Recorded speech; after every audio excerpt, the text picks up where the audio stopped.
Hi friends, today we are going to be learning more about Pennsylvania and its state symbols. So today we're going to be learning about Pennsylvania's state fruit. Can anybody tell me what that is? Does anybody know what Pennsylvania's state fruit is? Yeah, very good. Today's lesson is going to be about apples because Pennsylvania's state fruit are apples, and we can see that on the PowerPoint as well. There are so many different colors, shapes, and sizes of apples. What are some different flavors of apples that you can name, or some different colors of apples that you've seen before? Yeah, I really love those answers. And we can see on this PowerPoint slide some of the different colors and some of the different types of apples that you guys just named. So the first one we see a yellow, and that's Golden Delicious apple. And then there's so many different kinds of flavors for red apples, but just the three that I included are Red Delicious, Rome, and Gala. And you can find those all at your local grocery stores. And also Granny Smith, which is a very popular green apple. So to start our lesson, we first need to talk about all the different parts of an apple. And the first part we're going to talk about is the skin, and that is that outside color that we see here. This apple has a red skin, but we know could be that apples can have different color skins like yellow, green, pink, just like we just discussed. And what is something else you see on this apple? Yes, there is a stem. All apples have stems, and this is where they are torn from the tree that they grow on. And the stem is there because it provides nutrients to the apple, which allows it to grow. So the water that the tree brings up from the ground through its roots is then dispersed in through the stem, which allows the apple to grow and become ripe for you to eat. Now I'm going to cut the apple open, and when I cut the apple in half, I'm going to expose some different parts of the apple on the inside. Now that I have cut the apple in half, what are some other parts of the apple that you see? Yeah, we see the seeds right here. And the seeds can be in apples can be planted into the ground to grow more apple trees. And something else we see, the part that everybody loves to eat, is the flesh. And the flesh is the really, really delicious part of the apple that everyone loves to eat because that is where the flavor is. And there is also another important part of the apple that you may not be able to recognize or see from this, but does anybody know what I'm missing? Yeah, the core. And the core is the central part of the apple, the middle of the apple, where the stem pops out of the middle. While it is important to know that Pennsylvania's state fruit is the apple, and that does mean it's very important to us, but that doesn't mean that Pennsylvania is the number one apple producer in the United States. And here, looking at this graph, we can see that there are other states who produce more apples than us, even though their state fruit is not an apple. So, who can tell me who has the highest percentage of apple production in the United States? Yeah, Washington. And what percentage is that? 60%. That's crazy, right? That's more than half. That's a lot of apple production in the United States for that one city. And who can tell me what Pennsylvania's is? Yeah, Pennsylvania is only at 4%, which means that Washington produces 56% more apples than Pennsylvania does. And who can tell me Michigan's percentage?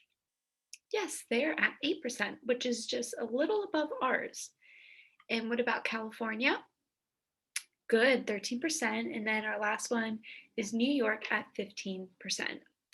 So out of all of these states, who produces the least amount of apples? Pennsylvania. Yeah, and that is important to know.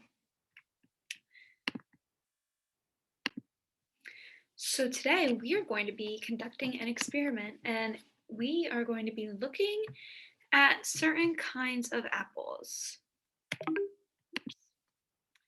Has anybody ever seen an apple that looks like this? Some of you have. What do you notice about this apple? Yeah, it's starting to turn brown. And why do you think that happens? Why would an apple's flesh start to turn brown?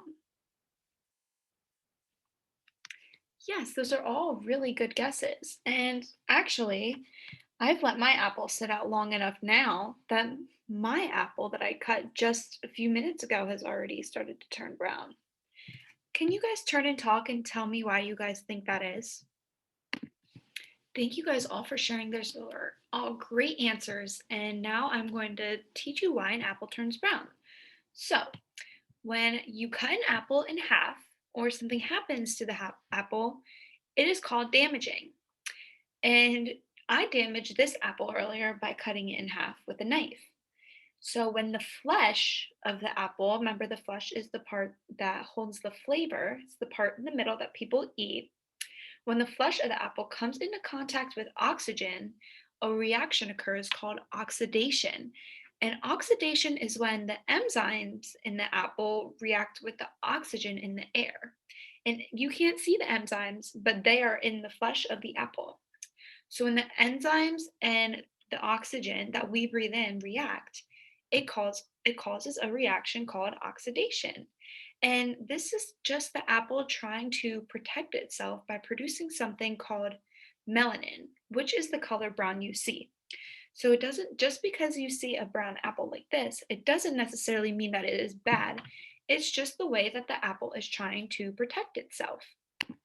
So, now that you know the reason an apple browns, we are going to begin our experiment and we're going to be working in our table groups for the experiment. So in a tray, I have an apple that is already cut in half. Here is mine, and you guys all have one on your tables. And there's also lemon juice. So on one half of the apple, you are going to apply 10 drops of lemon juice, and don't do it now, just watch me. So on one half of the apple, you're going to apply 10 drops of lemon juice. Ooh, that was a little much there, so we'll just do that. And then you're going to put that back down on the tray. And then for the other half of the apple, you aren't going to do anything to it. You're going to leave it just the way it is. So before we conduct our experiment in our table groups, I want you each to write down a hypothesis about what you think is going to happen to the half of the apple that has lemon juice and to the half that doesn't have lemon juice. And once you guys each write your hypothesis, I want you to come together as a table group to share them and why you think that's going to happen.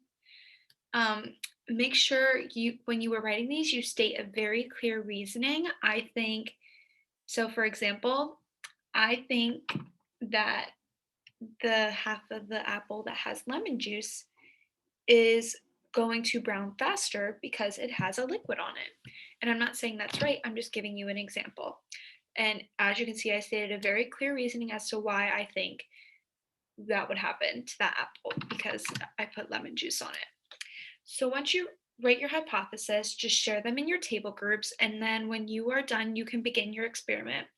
And just to reiterate, you put 10 drops of lemon juice on one half and nothing on the other half. And I will put that up on the board. And once you have all completed your experiment, I want you to bring the apples up front to me, and we are going to let them sit in the front of the classroom for 24 hours, and we will see what happens to them tomorrow. So tomorrow we are just going to continue our science lesson with apples and the process of oxidation.